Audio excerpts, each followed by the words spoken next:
Hey guys, thanks for coming back and joining me on another flip. We're gonna call this one the disaster flip. No, I'm just kidding. Okay, let's get into it. This looks like it was a handmade corner hutch. I really liked the beadboard style and the raw wood. And my plan was to strip it all back and do a Pottery Barn style restoration hardware finish, but as you will see in a minute, that's not where it ended up going.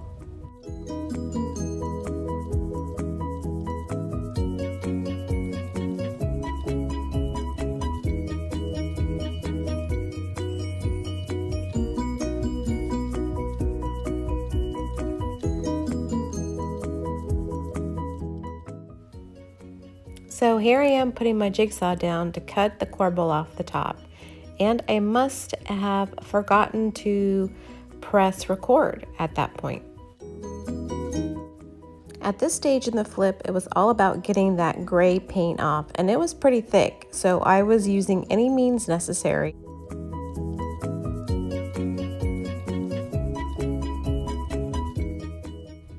I'm still sanding. I think I'm using 150 grit here with my Dewalt orbital sander. I actually need to get a coarser grit so that this process goes a lot faster.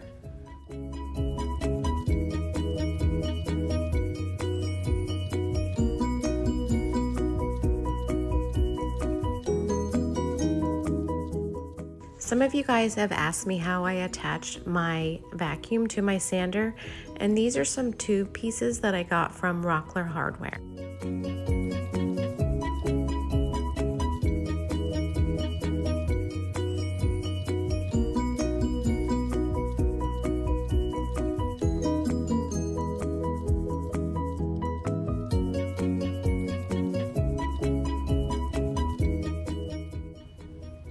This little tool is actually really cool. It has a bunch of different scrapers you can attach to the top. It has a screw on top there that you can just unscrew, and the scraper comes off the blade, almost like a razor blade.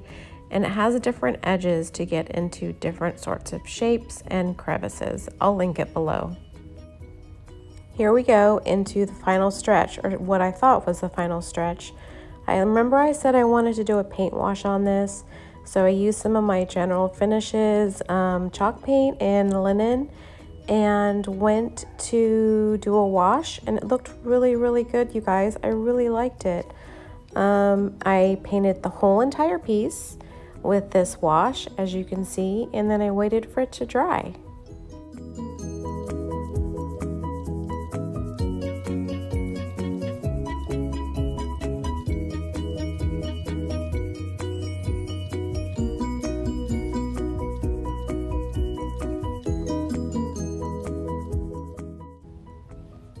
Getting ready to go in with my whitewash coat. I got the top done. I think I got the first or second shelf done, and my husband interrupted me, and this is what happens when your husband interrupts you. I ended up not being able to wipe back the paint fast enough, and it got really super blotchy, as I showed in the previous frame.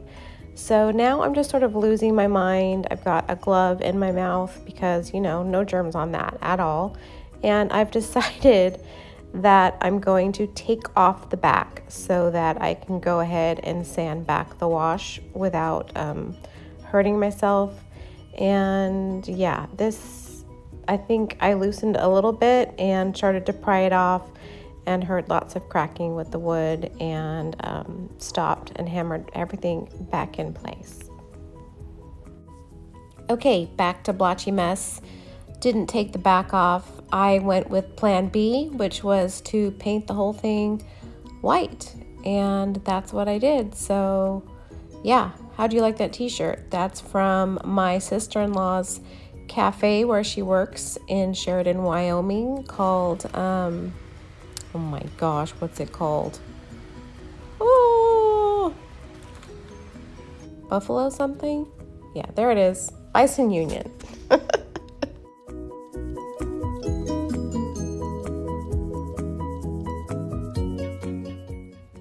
And another thing, Behr, like I really like the idea of this paint can and being able to twist off that little spout. But once you use it once, I can never twist that spout off. So help me out there. Like if anyone knows how to get that spout off, I know I should probably clean it before I put it back on, but I don't. So let me know in the comments if you know of a better way to use the spout thing on the Behr paint cans. If you haven't already, could you please like and subscribe? Thanks!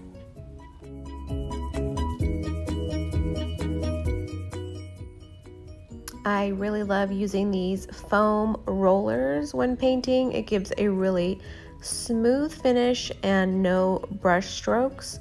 So I got that idea from Shannon over at Black Sheep House.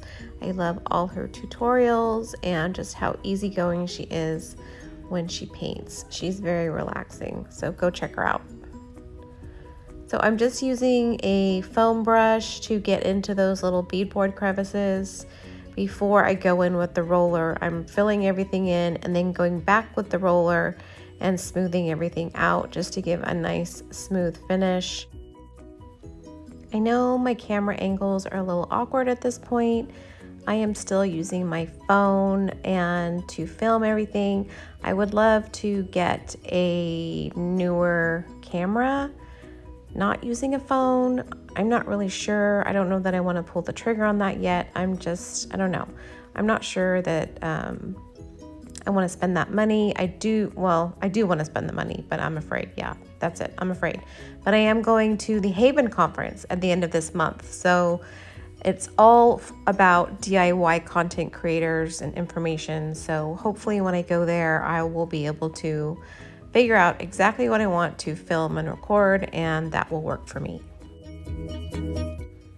Another tip that I learned from my days as being an Annie Sloan stockist workshop instructor was if something falls in your paint, just dig it out with your finger. Don't wait for the paint to dry and think, oh, I'm going to sand it back out and then repaint it. Just like get it out with your finger and then just smooth over it.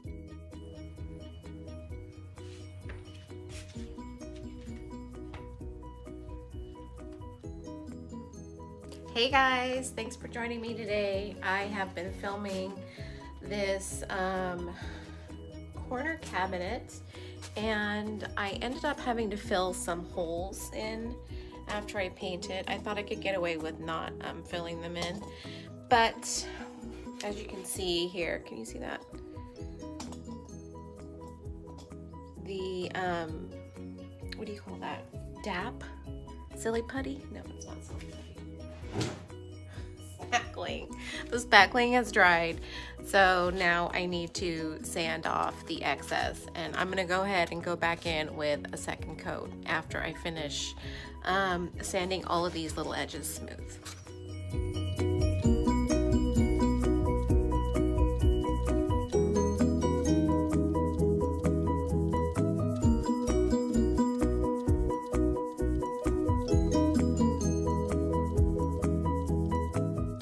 I'm doing the second coat right now, and what I thought was that I wouldn't have to go back into these lines after I did it the first time, but what I'm discovering is that it just looks so much better if I do. So I'm basically loading my brush with paint and going in these little crevices, and then coming back with my roller and smoothing it all out. And smoothing everything out. And it just looks so much better than, I guess, not going in the crevices. That was all I had to say. Bye.